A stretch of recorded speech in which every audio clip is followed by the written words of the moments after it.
Welcome to preparing for your M3 Huddle. M3 Huddle dates are quickly approaching and will be a valuable space for you and your team to take some much needed time together to connect and reflect around your programs. We'll take a few minutes to review what you need to know and prepare to make the most of the day. If you've never attended or prepared for M3 before, this will be very helpful for you. If you have been a lead for your program, this might just be a helpful reminder.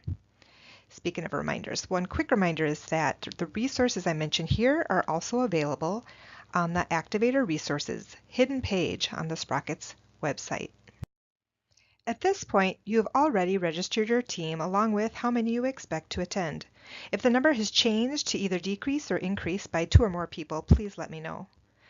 A reminder that it is best to have at least 2 people attend. Programs have participated with one individual in the past, but by and large, they've always wished they had another person in attendance to process the information with. If staff time is limited, consider a volunteer, a young person, or maybe a board member to attend with you.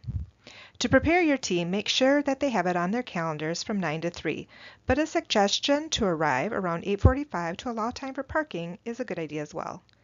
We will be providing a light breakfast items and lunch for the day. And feel free to dress comfortably. Think of it as a working retreat. This document may look familiar. If you are in charge of a team of people, it may be helpful for you to have this thought through before the M3 Huddle day. We will have about 5 minutes during the earlier part of the session for you to share this information with your team so everyone is on the same page. It outlines the 4 areas of data we will be walking through throughout the day. It is meant to be a tool to help you organize your thoughts around what data you have and what area it'll fit in. Here's a few things to remember.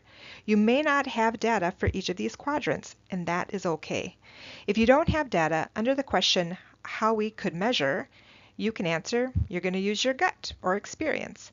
And we will also have prompts available that may help you use this time to think through what you might want to know in this area and start laying out the next steps to plan what this could look like for the future. Under quality practices, this is likely your YPQA, and I'll share more notes about printing that data in a couple minutes. Around attendance and participation, this is your demographics and attendance information.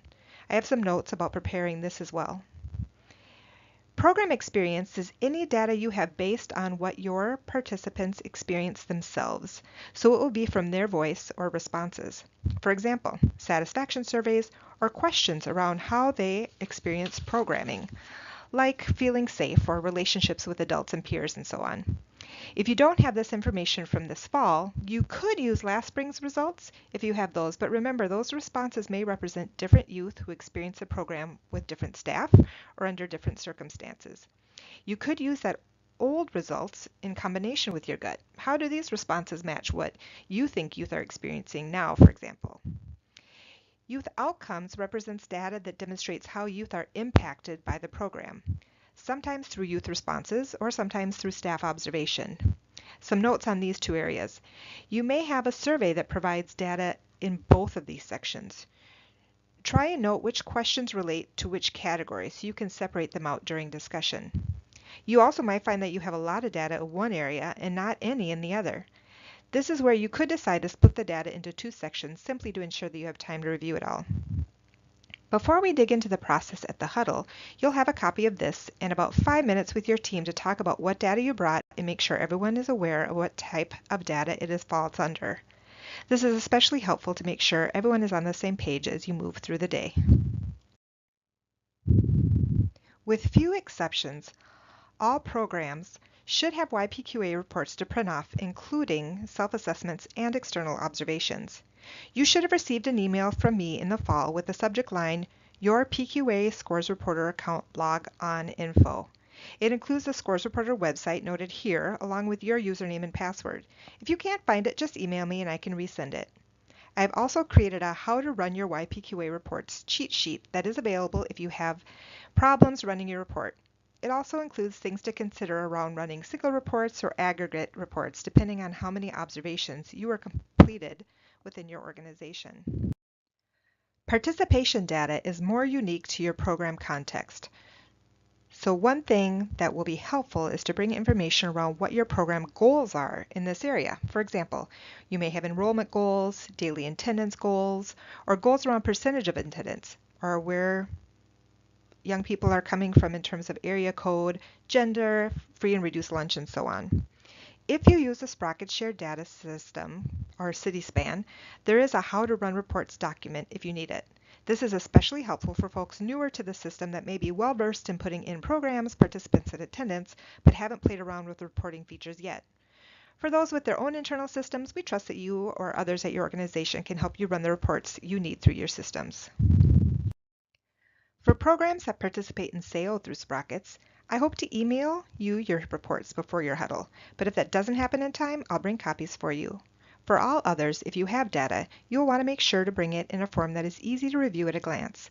If it isn't already compiled, you may want to consider inputting it into the SurveyMonkey or something similar. Again, if you don't have data for a category, don't worry.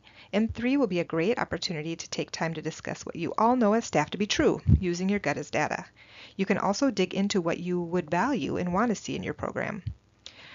For all data, it is a good idea to bring enough copies so multiple people can review it at the same time. You don't necessarily need a single copy for each team member if you have large teams, but enough for maybe 2 people to share. Another helpful hint is that if you like to look at data on your laptop, then bring it. That works too. Well, that's it, and it's pretty quick. So if you have any questions, please don't hesitate to reach out. Also, there's a lot of resources available at that Activator Resources page I mentioned as well. So make sure to check that out, and we'll see you at M3.